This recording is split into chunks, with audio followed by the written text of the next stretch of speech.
There we go. All right. What's up, everybody? Welcome to the Laura Cross podcast. I believe this is episode 9. So we're getting pretty deep in numbers, almost double digits. And I wanted to bring on one of the first podcasts that I did was with this man, Mike Larkin. And it was just a really good and deep conversation. So I was like, hey, I would love to have you on my podcast sometime once I figure out how to do podcasts. And so I figured it out, and here we are. Yeah, I'll be honest with you. It's a pleasure and a privilege to be on your show. I was so happy to have you on the LFC podcast and the On the Mic with Mike series. So it's a pleasure to do your podcast. You do a lot of great work. And for me, it's just a friend talking to another friend. So thank you. Yeah. I feel like those are the best type of episodes, really. I feel like that's what people want to hear, not like, necessarily something contrived or like, here's every single question that I'm going to ask you, and so you can prepare your answers.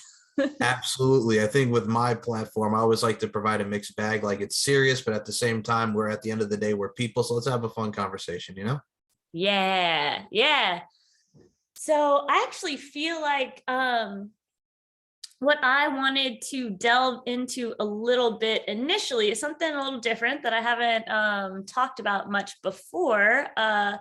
So more the mental health, mental well-being side of the industry, because I think I feel like the industry not only tends to sort of draw a little more emotionally fragile people. I'm not exactly sure why, but there seems to be a somewhat higher percentage of bipolar type disorder within travel models that I work with, and wonderful people, but they struggle with that pretty regularly. And normally they're quite vocal about it too, which is cool. And I know that you have had some of your own type of things that you have been working through and seem to be doing wonderfully well with. And so maybe you could give a little bit of personal account of what that looks like, because I have no, I have no personal bearing on any of this. So it's a matter of sometimes a lot of us get in our own heads, right? But also at the same time, you feel as if like your surroundings are against you when they're really not. But also at the same time, it's like, you really don't know how I feel. You know what I'm saying? How can you tell me how I'm feeling when you're not living it? You're not in my shoes. And for me, it was just a case of I dealt with a lot of stuff. There was some family stuff going on, and there were some personal demons that I was going through. And I went about it the wrong way. What I did was I'm an epileptic, right? So I take levodopa and lamotrigine. So I mixed medicine that I should not have mixed with, that. And I'll be honest with you, what I mixed was hydroxycuts, which is stuff that you would take. Yeah. Yep. For epileptics, it's not a good thing. I was moody. I was cranky. A lot of stuff I don't even remember, but I just kept taking it because it made me feel good. I'm constantly on the go. The adrenaline's going. But at the same time, that's not the way to look at it. And I think a lot of people dive into that because it makes them feel good, but they don't realize the consequences that can surround them, not just for themselves, for the people around them. And a lot of people extract themselves from their lives. So I think for me, my solace was always my religion and my faith. And I think that was the one thing that really deterred me away from that. Was just, it's like, God dang, man, I'm losing my faith. You know what I'm saying? Not only am I losing myself, but I'm losing my faith, because I grew up, man, my uncle was very religious. My mom used to teach Sunday school for a little bit. And for me, it was just being surrounded by, God always providing me the platform to do what I do and giving me the blessings that I have with my family and friends. And I was steering away for that. So for me, it was a lot of self-reflection, which I think a lot of people need to do, just meditate, calm down. But at the same time, just, get right with yourself and know that you are worth it and that you have a purpose, and your purpose will be succeeded and you will continue to progress. Yeah. I think that makes sense. Yeah. I think everyone needs something that they care about more than themselves. I think that is just crucial to every single human being in the entire world. And I don't think anyone is mentally healthy without that, for sure. Even if it's, a couple of neighbors that you're best friends with, if maybe a lot of your family has passed away or whatnot. Yeah, no, that makes complete sense. Or maybe it's a bunch of your, industry friends that you become really, really incredibly close with. Especially if you become estranged due to this type of a profession, which, I mean, who knows if that has a link into some of the higher amounts of, issues than usual. Because I know a lot of people, when they are outed, it causes a lot of, some of their families just straight up just cut them off. Like you're not ours anymore, which. Yeah, and thinking about it too, like for me, my family, like I said, and for me, I love my family to death. I love my mother, I love my father, but my father, and I'll always say this, and he knows this, he's always had an anger issue. You know what I'm saying? He's dealt with anger issues a lot, and I think what that is, sometimes you need to realize, like you do realize, like your words do have an impact on people, not just your son, but around people around you. And he's a straight up businessman, but it's like it's unhealthy to have that. And he's a very successful at what he does, but it's like it's very unhealthy to always be angry at the time, all the time. You know what I'm saying? And that's the thing, not just in a parent or a child or what have you, just people in general. It's like holding in that type of anger. Sometimes you need to speak up and say what you need to say, but also at the same time, it's like you have your life. You woke up this morning, and it may be the most minuscule thing, Laura, but you woke up, you're brushing your teeth, you're eating, and then you're going out into the world. Just be happy. Right. Yeah.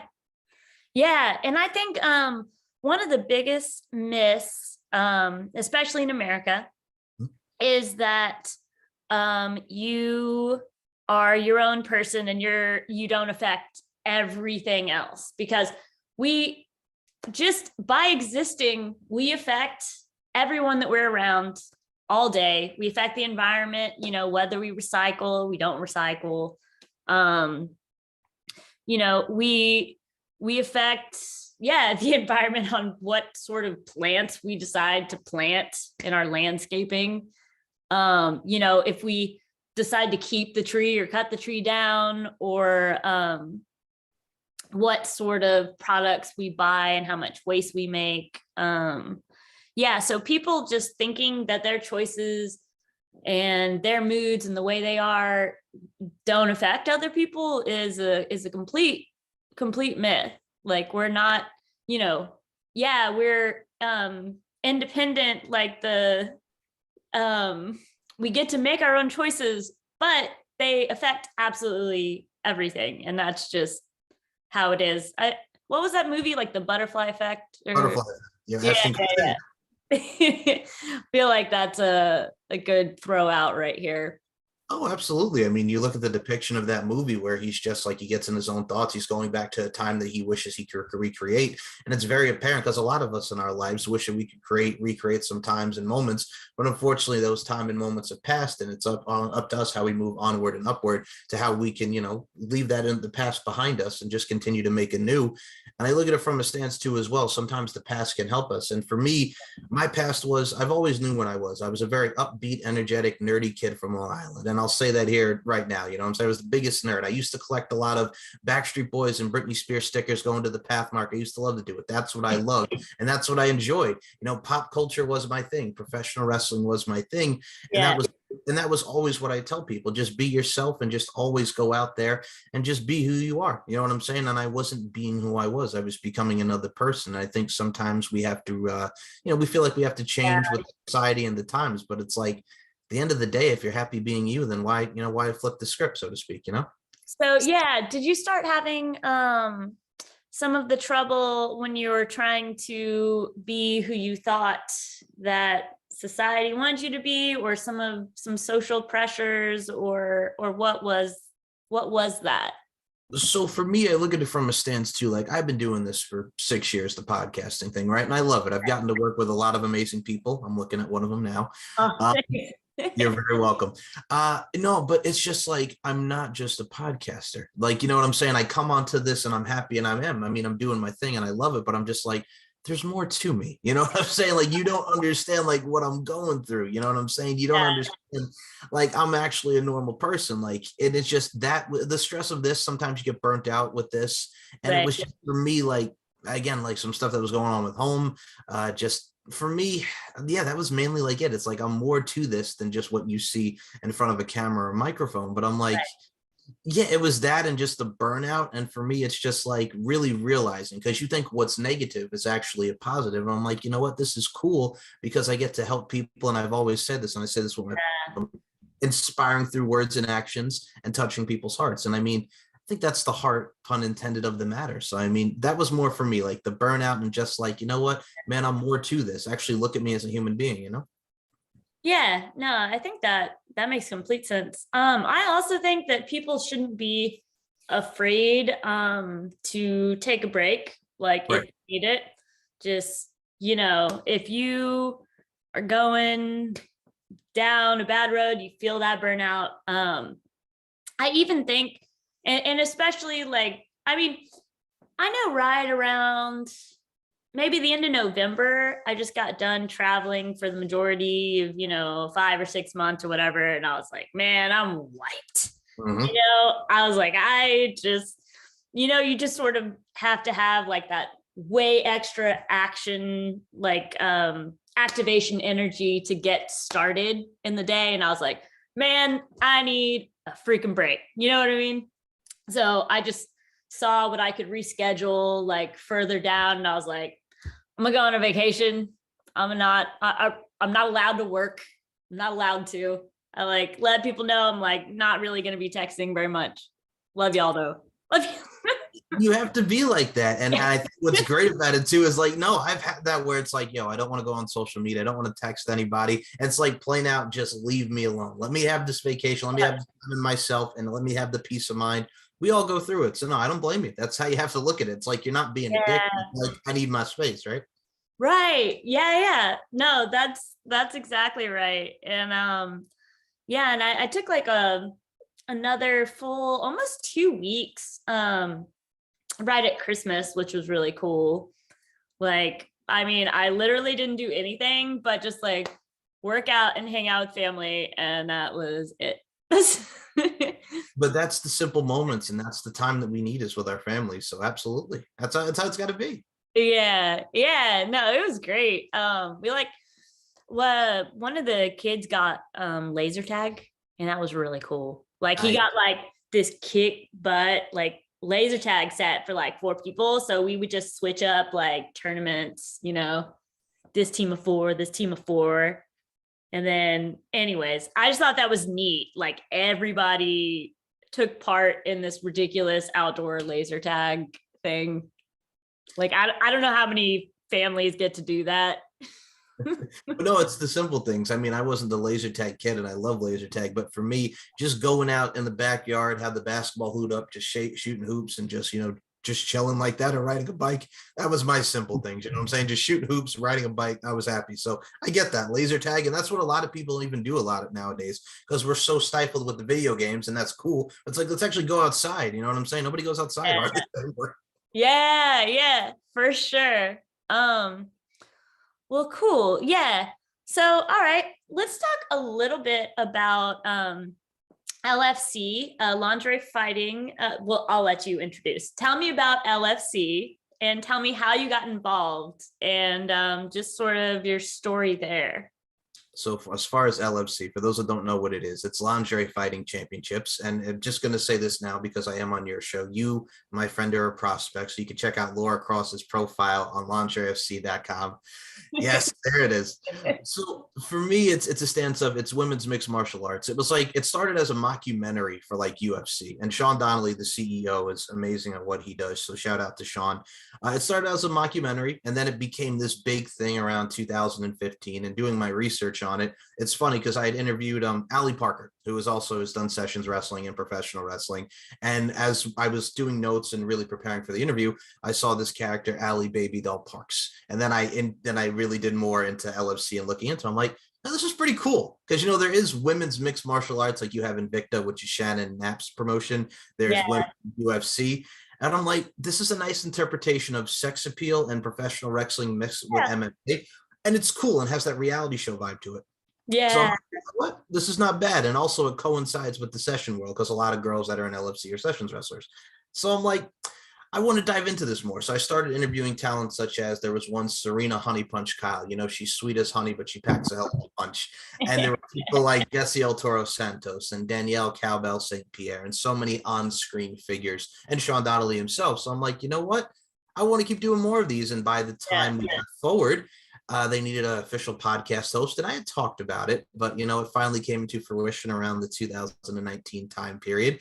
And Beauty, Strength, and Dominance was born. And it's funny because the name, and I say this with a lot of, and I'm not going to try to get emotional here, but God dang, man, it does hit me in the hearts because my mother is my biggest influence in my life. Is one of the strongest females that I know. And the Beauty, Strength, and Dominance moniker is Beauty, Strength, and Dominance, the three key elements that make women the work of art that they are. And I wanted to have a female empowerment mindset. And that's where I think that's awesome. And I think you are very very pro female empowerment, and it's very, very obvious. And I guess I've never really thought about it, but the session world largely is that, to be honest. It is.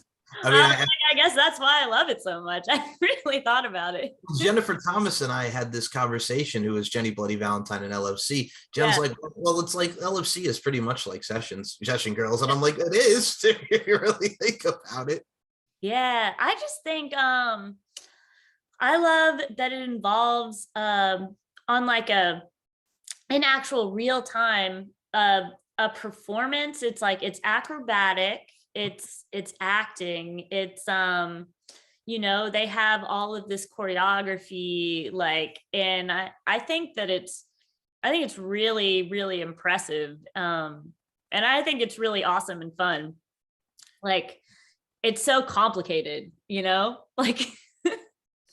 Agreed. And I look at it from a stance too, for those that are naysayers of it. I mean, if you look at the alumni that have come from LFC, Roxy Roundhouse Michaels, who was Renee Michelle, and she's doing her thing on All Elite Wrestling and all around. We've had Shelly Martinez, who was in WWE. There's talents that are the array and really of the wide variety of, here's WWE, here's TNA, here's Ring of Honor, here's the independent wrestling scene. We have it from everybody. There's a conglomerate that you've seen on TV that have participated in LFC. And I mean, besides session girls and everything in general, there's people that have done adult work. It's a variety for everybody. And that's what we need in wrestling, variety. Yeah, I completely agree. And man, you got to be an athlete to do all that. You got to be an athlete, like flexible and a lifter, and you know what I mean? Great body awareness, part gymnast.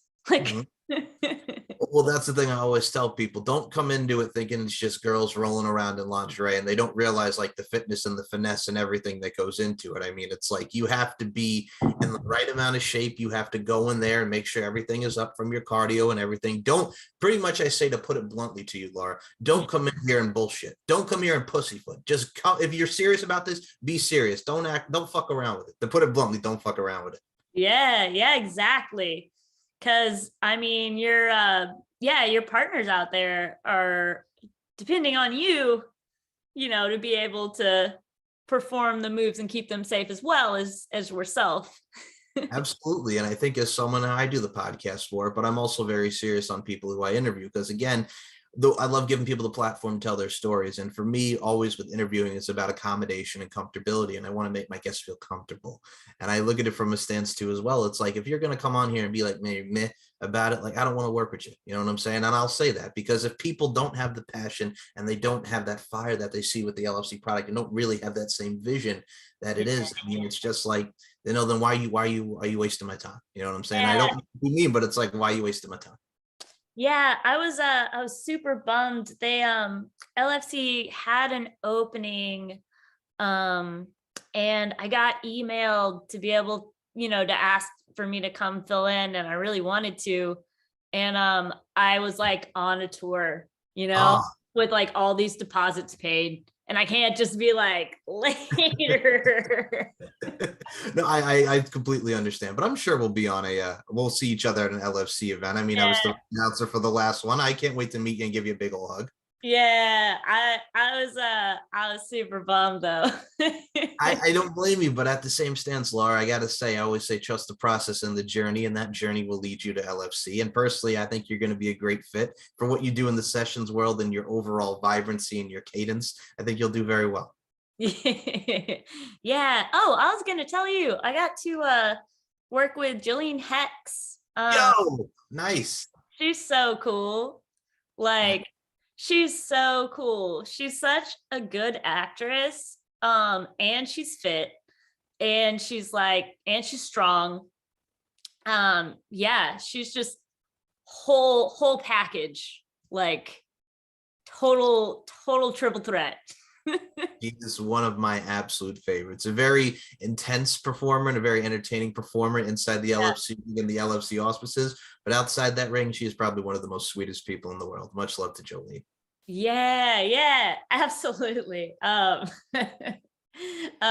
She has a great sense of humor too. It was like right around Halloween time, and I don't know how we got onto it, but we started sending each other topless selfies with the scariest mask we could find back and forth. Like, Love that. I love that. I don't know why.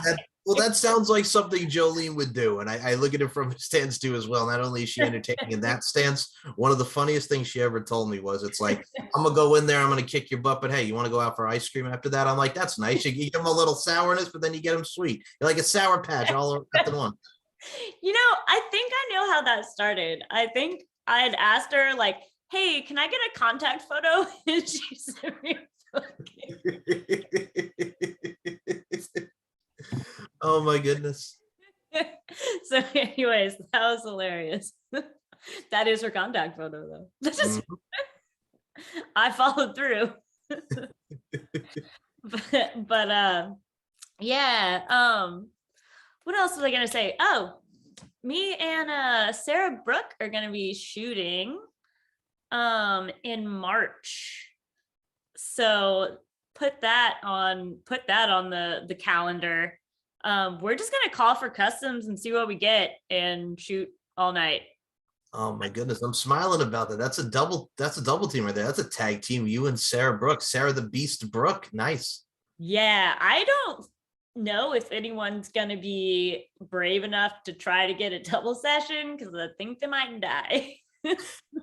I mean, as someone who has seen Sarah not just from the cat fighting side of things in the sessions, what she did in LFC against Lauren the Animal Fogel, with me, Bella, and with so many people that she got to work during the Sturgis event, as well as LFC in Las Vegas back at LFC 31. Girl's a beast, and she brings it, and I love it. Yeah, she really freaking is. Like, she is my most intense fight, like, to date. The me and Sarah, like, real cat fight. That's just, it was so evenly matched. It was just crazy. Like, and we both had just a ridiculous pain tolerance, and like our egos just as big as like our pain tolerance. We're like, we can't submit. That's some of the stuff that really makes for a lot of great matchups and fights, because it's the overall thing where you're trying to tell a story, and that's what combative nature is. You're telling a story through your emotions and your body parts, and it showcases through everything that you work over with the systematic dissection, the joint manipulation, and hell, at the same time, you're having fun all in the process. So that's what really makes it worth it. So I love it. Yeah, definitely.